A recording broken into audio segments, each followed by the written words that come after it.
Alright folks, welcome back. Now tomorrow we'll start the first iteration of the Sandbox server 2021, testing the rework for high explosive shells yet again. So I'll be on there to see what kind of train fire or dumpster wreck that's going to be, but compared to the first time Wargaming has done it, it can only get better, right? I doubt it. It's going to be a clown fiesta, and a lot of people will be pissed off. Similar to the first time, back in late 2019, I think. But that's why we did not have it for 2020, because it sucked. So for today's video, I want to get some bearings for the status quo of the game before we talk about the changes. And one of the websites that I use to take a look at the stats for the game is WoT-news.com. And they keep track of a lot of the stats, like how many players are registered, new players are registered, how many battles played, yada yada, which vehicles are good, and some other crap random stats like if your name starts with J, you likely have a terrible win rate or results, average rating, or World of the normal rating based on World of Tanks scale or whatever. So random stats, but I want to get some answers, mostly for two big questions. First question is the game dying? And the second question is, which vehicles are OP? So let's take a look at the fun stats before we talk about the mechanics for tomorrow, yada yada. So here we have the North America server, the EU server on another tab, then the RU server and the Asian server. But let's see, for the last 6 months, about 3,000 players are registered per month. Really? You're not getting that high. I mean, you're only getting like new players registered this month is only 187. Interesting. Alright. But here is number of players that play per week. Let's see, that's more important. So in the last 6 months, we see a trend that there are not as much players playing before December. So obviously holiday break, but throughout the whole year, there's a gap for spring break. People come back for the anniversaries, for World of Tanks anniversary and for Wargaming anniversary. Once in April. One's in August, late August. So summer months are more quiet, and obviously people come back for holiday ops, so that's nice. But number of players play per week. So where is the, oh yeah, we have to look at all the scales.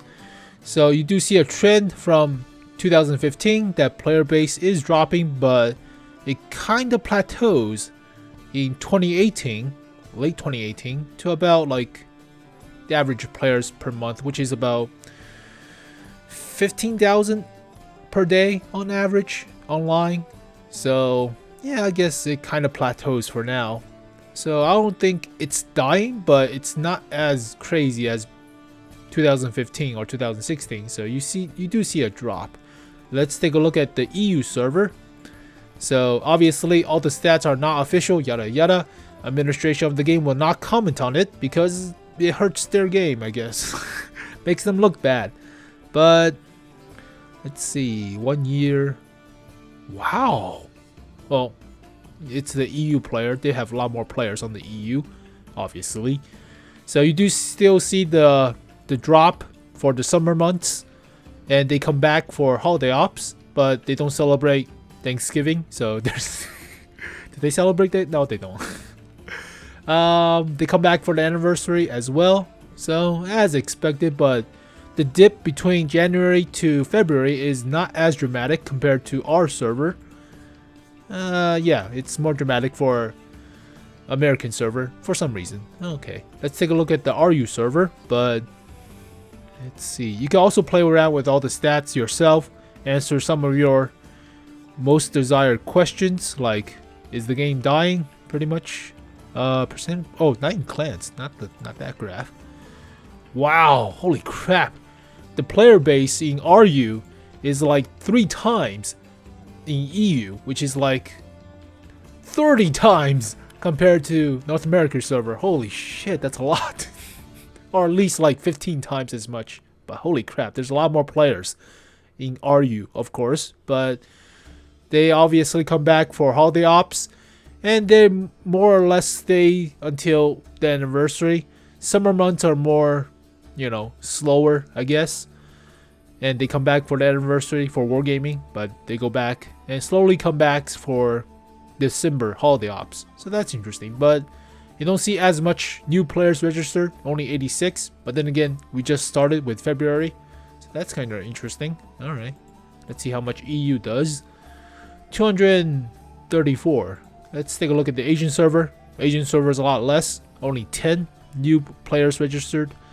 And number of players that played this week. Slightly below North American server. Well, as expected, but not much. And they don't come back for holiday ops for some reason. Not as much as like anniversary missions. Do they have different holiday ops schedule, or do they have like Lunar New Year's compared to American New Year's? American New Year's compared to Western New Year's for Lunar New Year's. I don't know what the hell I'm talking about. And yeah, they don't have a spike in December. Not as much as other graphs. That's interesting. Now, I don't think the game is... it kind of plateaus in 2018. There's actually a spike for the Asian server. Let's take a look at the RU server. Holy shit. It did drop a little bit, but it's a few million players that play per week. So it's a lot. It is going downwards, but it still kind of plateaus in 2018 and onwards. Interesting. Let's take a look at the EU player base.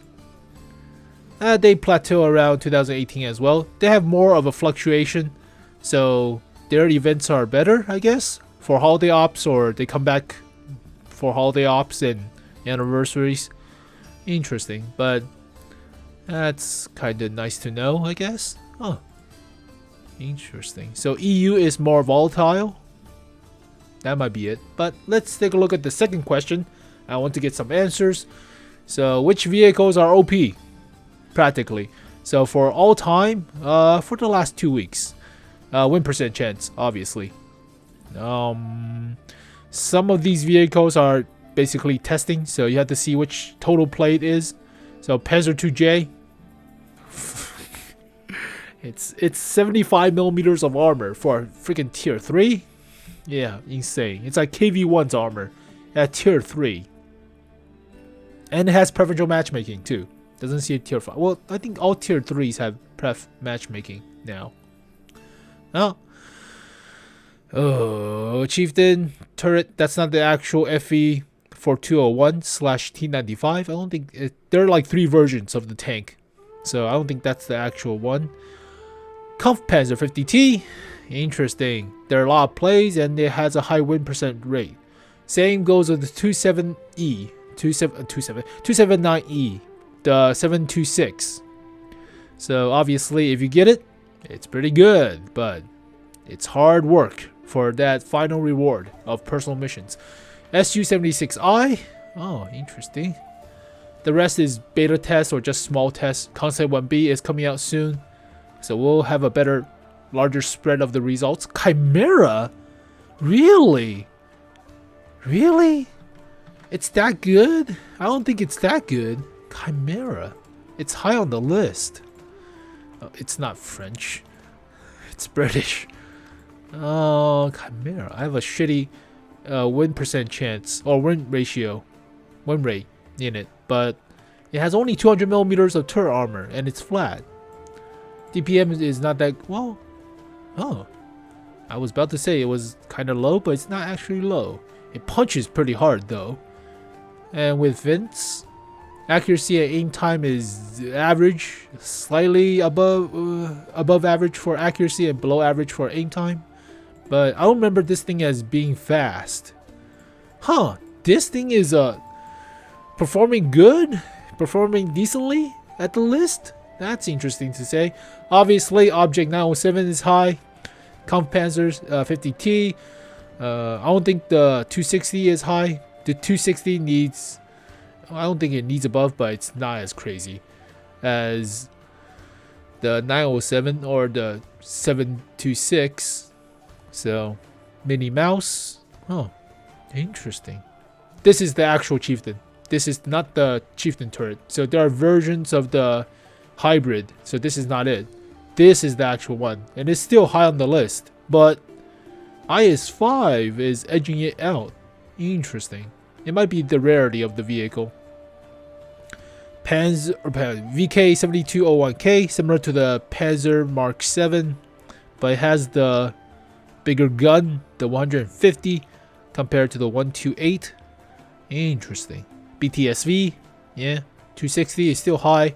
Cheater tank, cheater tank got obliterated into the. Well, it was so good back then, but still, it's still decent. But it's a stigma to have this vehicle.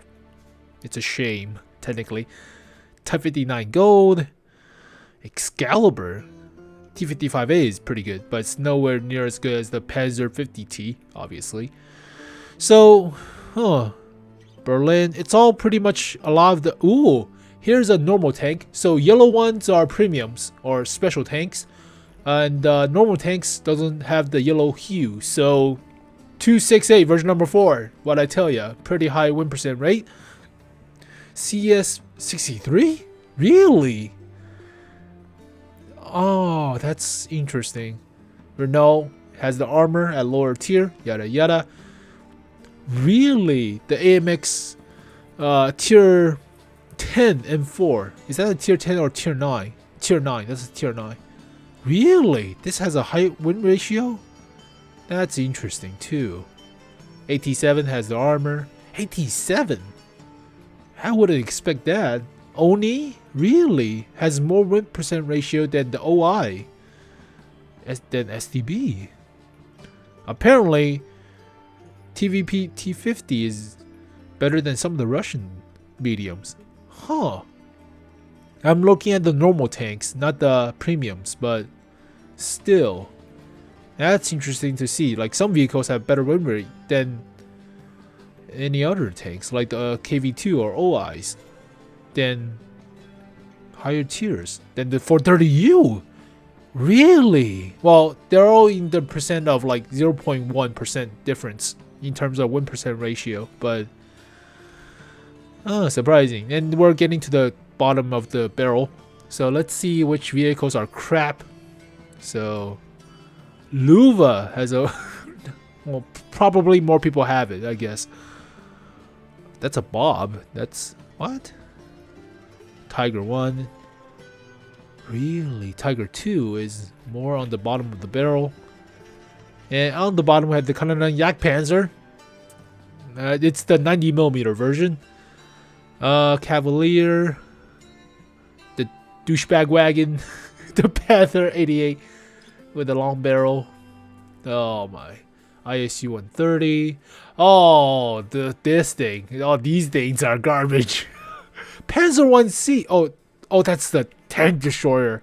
No wonder it's at the bottom of the barrel. That's not the Panzer 1C. That's the Panzer tank destroyer. Sheridan is low. Chrysler K is low. What the? Well, does that mean more players have it? RLV 39 is not great. That's interesting. This is the original Object 77 version number 2 PT5. That is interesting to say the least. Huh. I'm looking at normal tanks. Normal tanks more perform a little bit less than the premiums because more people have premiums, tend to buy them, or more noobs able to buy the premiums, I guess, but that's not it. Douchebag wagons, M3 Lee, bottom of the barrel. Huh. M103 also has a not as good a win percent ratio. That's interesting. And I presume it's the same for other servers, but I do recommend you guys play around with this list so you can see which vehicles are obviously good, high win percent ratio compared to any other vehicles, but yeah, it's always the Object 268 version number 4 and the M4 AMX at tier 9. Surprisingly, AT7 is also high. Is like AT7 one of the best tank destroyer to troll like newbies or SEAL Club? Doom Turtle? Really? I would expect something like the 430U's higher at the list or something, or even the 277, Object 277. That's interesting. Projectos, Matilda. Matilda has always been trollish. It's a SEAL Clubbing medium, even though it's a heavy. Bottom of the barrel is T103, T30, really? Huh. Senlac, Churchill 1s, IS-2-2, really? That's, well, M3 is always not that good. That's interesting. This is for the EU server, but, well, Toaster is a big target. It has no armor. Panther 88, Cannon Yak Panzer again. Ramatel Panzerwagen. Oh. Well, there you go, folks. We're waiting for the high explosive rework, but we take a look at the server stats. So 2 basic questions I got answer to. Is the game dying? Not exactly. It plateaus. It has been falling from like 2015 to like 2017 or 2018, early 2018, but I think it's starting to plateau, or it already plateaus. So maybe changes will be good at bringing the player base back. Some, I guess. Maybe even drive off some player base. So we'll see how bad the high explosive shell rework is. And the big one is obviously the Crew 2.0. So that's the end of this month. So 2 more weeks to see what the hell that clown fiesta is going to be like. But for now, status quo for all the servers, plateaus. Get an Object 268 version number 4. It's pretty good. It has such a high win percent ratio, mostly because like even if you're good playing it or if you're bad playing it, it has armor. It has a big ass gun and punches pretty goddamn hard. Yeah, about 3000 DPM. Quick aim time for a Russian 152, but penetration is high, so yeah, play this thing, get one. It's good. It got nerfed, but it's still pretty good. It's the same as the 277 or the 430U when they were released. So 277 is still pretty decent. I would expect it higher on the list, but then again, the armor is obviously not as ubiquitous as the 268 version number 4, and same goes with the 430U. So maybe they were too aggressive, I guess, but get a 268 version number 4, then get a AMX M4 1949 because reasons. It's doing good for some reason. I have it. It's actually okay. I mean, I don't hate it. I don't think it's that great, but I don't hate it. So, okay. But there you go, folks. A quick rest stop before we get to the train fire that's coming tomorrow. So, train fire, dumpster wreck, whatever you call it. It's going to be interesting, to say the least. But thank you guys for watching. I'll see you guys next time. Peace.